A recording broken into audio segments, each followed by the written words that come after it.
Who Jesus used to be for me, who did a lot of miracles, who had a virgin birth, who raised people from the dead, but at the end of the day, couldn't do anything to help me out. Muslims, I always tell people, they're human beings. We want to have life. We want to be happy. We want families. We want security. We want peace. What makes Muslims different is that they live with this blueprint for life overlaid over every aspect of their lives that is called Islam. It gives you rules to follow in order to attain something. If I need faith in Islam, I gotta somehow drum up faith in myself. If I wanna have peace, I gotta somehow drum up peace.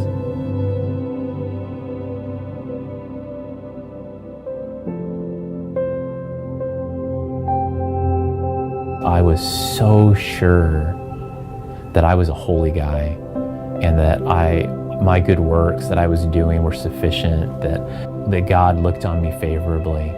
And instead I got this overwhelming sense and feeling that not only was God's presence far from me, but his face was turned from me. It was like I was scrubbing the outside of a glass furiously, but the inside of the glass was full of junk and dirt and filth.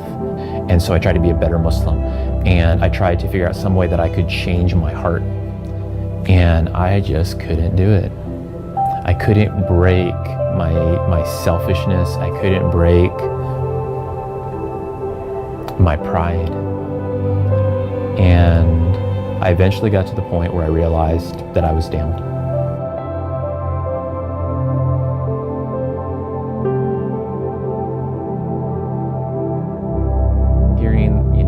The Bible preached week after week was interesting. Some things that they preached that were similar enough to Islam, I thought, wow, these Christians are so close. Other things, I thought, wow, they're so way off base. No wonder they're all going to hell. But one Sunday, the pastor was preaching on the cross. And so for me, this was like huge. Like this is the core of what's wrong with Christianity, that you believe that God could become a man.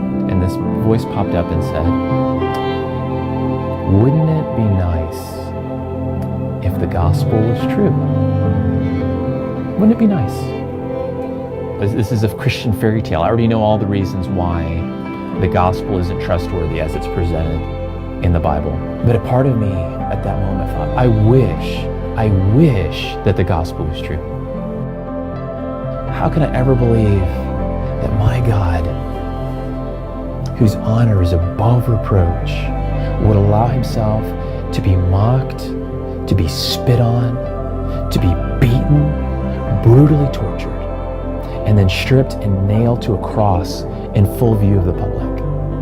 God forgive me for even thinking, for considering this blasphemy.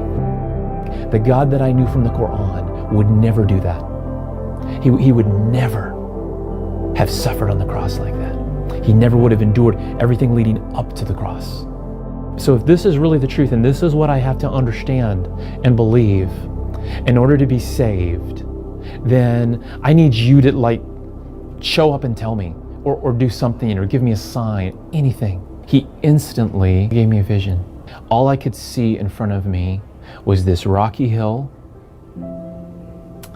and I saw this man being crucified.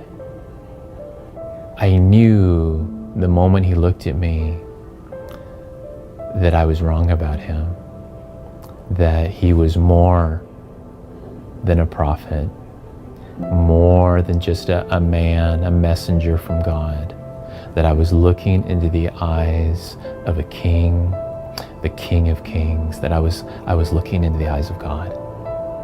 There's all of my sin that I couldn't get to, all this junk in my life that I couldn't change, I couldn't fix, all of my brokenness, all of my rebellion, all of my disobedience, all of my secret sins that only God and I knew about. And it was being poured out on Jesus. And he said, that was why I did that. Because that was the only way for you and I to have a relationship, and it was worth it to me to pay that price.